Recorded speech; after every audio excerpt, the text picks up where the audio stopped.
Hello everyone, math rumble में मैं तुषार आपका बहुत बहुत स्वागत करता हूं।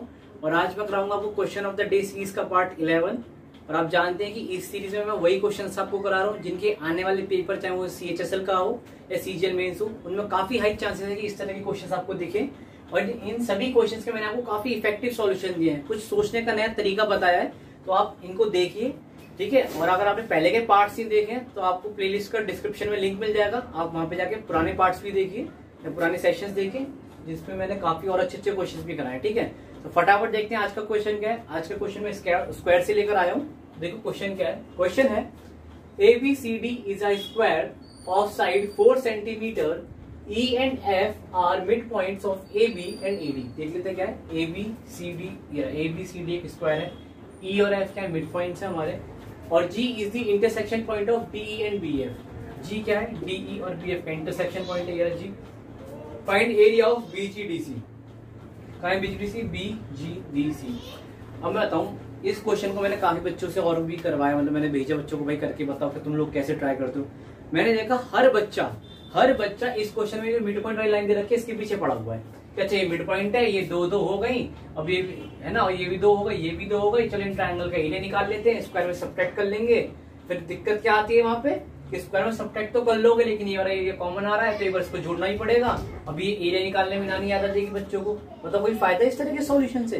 भाई मिड पॉइंट का आप यूज करो, ठीक है, लेकिन एक इफेक्टिव भी हो ना। हर सवाल में जरूर ना कि मिड पॉइंट अगर लिखा है तो उसी का इस्तेमाल करना है, तो उसी इन्फॉर्मेशन का इस्तेमाल करना है, ठीक है। वही बता रहा हूँ कि हर सवाल में आपको एक नई सोच लगानी पड़ेगी, एक नई इमेजिनेशन खुद से मतलब लानी पड़ेगी सवाल में, तभी आप पेपर में ना अच्छा खासा टाइम बचा पाओगे और क्वेश्चंस को 100 के 100 देख पाओगे।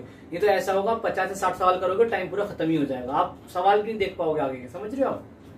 तो मैंने बताऊं, उन बच्चों ने भी सवाल को करने 5 से 6 मिनट लगा दी, क्योंकि ये निकालना थोड़ा टिपिकल पड़ता है बच्चों के लिए। निकाल सकते हैं, कोई दिक्कत नहीं है, बट क्यों करें वैसे जब हम पे और भी अच्छे तरीके हैं। तो देखो मैं जो तरीका बता रहा हूँ आप देखना, उससे जितनी लाइनों में क्वेश्चन लिखा है ना, उससे कम लाइनों में इसका सॉल्यूशन आ जाएगा। आप देखो क्या है सॉल्यूशन, फटाफट बिना किसी सॉल्यूशन करा रहा हूँ, देखो कैसे करेंगे इसको। और आप भी अगर मिड पॉइंट अप्रोच लगा रहे हो तो भैया रुक जाना वहीं पे, पहले देख लो मैं किस तरीके से करा रहा हूँ एक बार, और फिर बताना कि सॉल्यूशन अच्छा है कि नहीं है, ठीक है। और अच्छा लगे तो लाइक जरूर करना यार, ठीक है। अब देखो क्या है, मैंने देखा भाई ये जो है ना जी, मेरा ये मिड पॉइंट से जो लाइन ज्वाइन हुई है और ये जो मिड पॉइंट से लाइन ज्वाइन, इसका इंटरसेक्शन पॉइंट है, यानी मैं ये कह सकता हूँ कि मीडियंस का इंटरसेक्शन है, कह सकता हूँ भाई। ये कैसे कहना, चलो मैं बता देता हूँ एक बार। आपने डायगोनल ड्रॉ करो पहले फटाफट, ये यहाँ से ऐसे ये ड्रॉ करेंगे डायगोनल हम ऐसे। अब आपको सारी बात क्लियर हो जाएगी। ये डायगोनल ड्रॉ किया। अब एक बात बताओ, अगर मैं ट्राइंगल ADB देखूं, कौन सा ADB देखूं, तो क्या मेरा जी सेंट्रोइड नहीं है? क्यों होगा सेंट्रोइड, फिर बता रहा हूँ, क्योंकि भाई ये भी मिड पॉइंट है, ये भी मिड पॉइंट है, और मिड पॉइंट से जब लाइन ज्वाइन होती है वर्टेक्स से मीडियन बनती है, और मीडियन के इंटरसेक्शन पॉइंट को क्या बोलते हैं हम? सेंट्रोइड बोलते हैं। आप बोलोगे हाँ भैया बात तो बिल्कुल ठीक है आपकी। अब आप एक और बात बताओ मेरे को, यहाँ से आप बोलोगे कि अगर मैं यहाँ से एक और मीडियन ड्रॉ करूँ, ये तो जी से मेरी पास हो जाए, ऐसे पास हो जाए बढ़िया। हाँ ये अब आप एक बताओ, मैंने आपको जब मैंने ज्योमेट्री का पार्ट 1 कराया था तभी बताया, शायद 2 में, नॉट 1, उसमें मैंने बताया था कि जो सेंट्रोइड होता है और जब सारी मीडियंस उससे पास हो जाती हैं तो ट्राइंगल में वो जो ट्राइंगल को 6 इक्वल पार्ट में डिवाइड करती हैं। मैं फिर रिपीट कर देता हूँ, क्या हो गया, बात थोड़ी आगे पीछे हो गई। मैं ये कह रहा हूँ कि जो मीडियंस होती हैं किसी ट्राइंगल को 6 इक्वल एरिया वाले पार्ट्स में डिवाइड करती हैं। आप बोलोगे हाँ बिल्कुल करती हैं। तो अब मैं आपसे एक बात कह रहा हूँ कि अगर ये एरिया मेरा 1 होगा तो आप कहोगे 6 इक्वल पार्ट होंगे, ये भी 1 होगा, ये भी 1 होगा, ये भी 1 होगा, ये सारे 1 की हो जाएंगे। और एक और बात आप जानते हो कि जो डायगोनल होता है स्क्वायर में, उस स्क्वायर को 2 इक्वल पार्ट में डिवाइड करता है, यानी अगर ऊपर का 6 है तो नीचे का पूरा 6 हो जाएगा। अब बताओ क्या मेरे BGDC निकालने में क्या चाहिए आपको? आप बोलोगे अगर पूरे स्क्वायर का आपने 12 यूनिट एरिया निकाला है इस हिसाब से, तो मुझे केवल 6 और 1 और 1 2 8 यूनिट एरिया चाहिए। मैं कहूंगा बिल्कुल। तो आप बोलो 8 यूनिट कैसे निकालेंगे, 8 यूनिट की वैल्यू क्या होगी? तो एक बात बताओ, पूरे स्क्वायर की साइड में कोई 4 गिवन है? बिल्कुल गिवन है कि नहीं है? तो पूरे ABCD का एरिया कितना आ रहा है मेरा यहाँ से?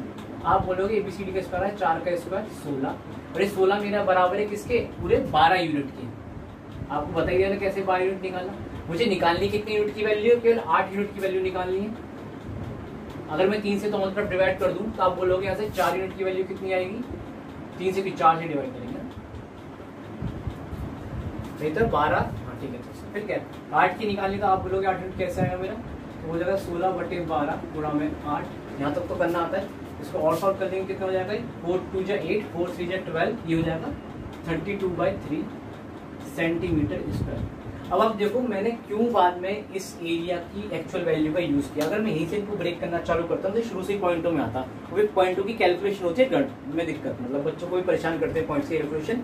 तो मैंने क्या किया, पहले पूरे का यूनिट्स में एरिया निकाला, भाई रेशियोज में बेसिकली 12 यूनिट आ रहा है, मैंने उसे एक्चुअली एरिया से कंपेयर किया, भाई 12 यूनिट के लिए 16 के बराबर है। मुझे निकालने कितने के 6, 1 और 1 2, टोटल 8।